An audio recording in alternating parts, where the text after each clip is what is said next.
দর্শক, আমরা যেটি শুনেছি যে আসলে এই বর্তমান পরিস্থিতিতে গত সপ্তাহে দ্রব্যমূল্যের বাজার যেমনটি ছিল, এই সপ্তাহে এসে এক সপ্তাহের ব্যবধানে কেজি প্রতি 10 থেকে 20-25 টাকা পর্যন্ত বেড়েছে। দর্শক, বাজার পরিস্থিতি নিয়ে শুনবে একজন ব্যবসায়ীর মন্তব্য।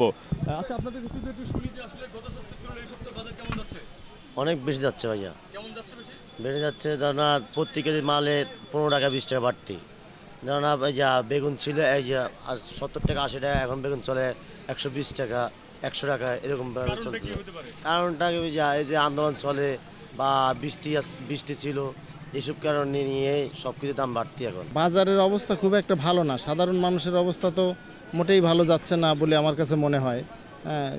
যারা দিন আনে দিন খায়, এরা যদি কাজ না করতে পারে, এরাও অসুবিধার ভিতরে থাকে, আমরাও অসুবিধার ভিতরে থাকি। দ্রব্যমূল্যের দাম তো ঊর্ধ্বগতি, যা কল্পনার বাইরে। কাঁচামরিচ 300 টাকা করে কেজি, এটা কেমন একটা বিষয়? এটা খুবই আমার সাধারণ মানুষের নাগালের বাইরে বলা চলে। বাজার করেছি, কিছু আম নিয়েছিলাম, তরকারি কিনতে আসছি। তরকারির বাজারে আপনি কেমন দেখছেন? অনেক বেশি, মানে গত 5-7 দিন থেকে আজকে অনেক, প্রায় 40% পিছছি, 50% বেশি। দর্শক, আমরা এখন কথা বলবো বাজারে আসা এক দম্পতির সাথে। আসলে বাজার বিষয়ে তাদের মন্তব্যটা কি? ভাই, আমরা দেখতে পাচ্ছি আপনারা দুজনে একসাথে বাজারে এসেছেন। বাজার নিয়ে আপনাদের দাম নিয়ে সন্তুষ্টি কেমন? দাম নিয়ে মুরগির দামটা নিয়ে আজকে একটু সন্তুষ্ট।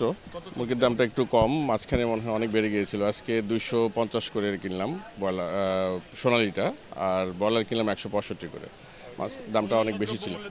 অন্যান্য দ্রব্যমূল্যের দাম বেশি, অন্যান্যগুলো বেশি। মুরগির দামটা একটু কম মনে হচ্ছে। বাজারের উপর অবশ্যই প্রভাব পড়ছে। ওনারা যারা বলছে যে বাজারে মালামালের স্বল্পতা কিংবা লোকজনের কম আসছে, সব কিছু মিলে হয়তো বা বাজারের একটা প্রভাব পড়ছে। অবশ্যই সেটা অবশ্যই তাই থাকতে পারে। এটা তো সুযোগ সবসময় নেই। মরিচের কেজি মাঝখানে 400 টাকা ছিল, এখন একটু কম মনে হচ্ছে, যেটাও অস্বাভাবিক।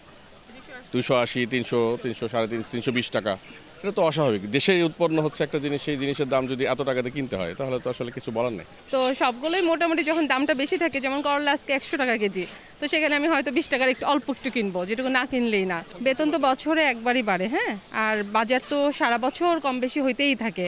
তো এটার সাথে তো আসলে ওটা তুলনা করলে হবে না।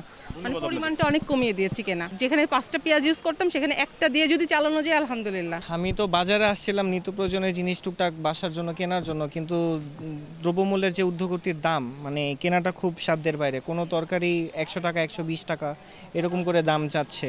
মানে 2 দিনের ব্যবধানে সব তরকারি সব কিছুরই দাম খুবই বাড়তি।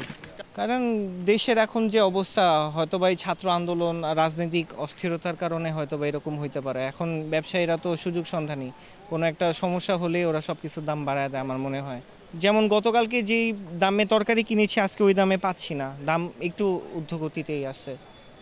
ধন্যবাদ আপনাকে। দর্শক, আমরা যেমনটি আসলে সাধারণ মানুষের কাছ থেকে যেটা জানতে পেরেছি যে সবারই আসলে একই অভিযোগ।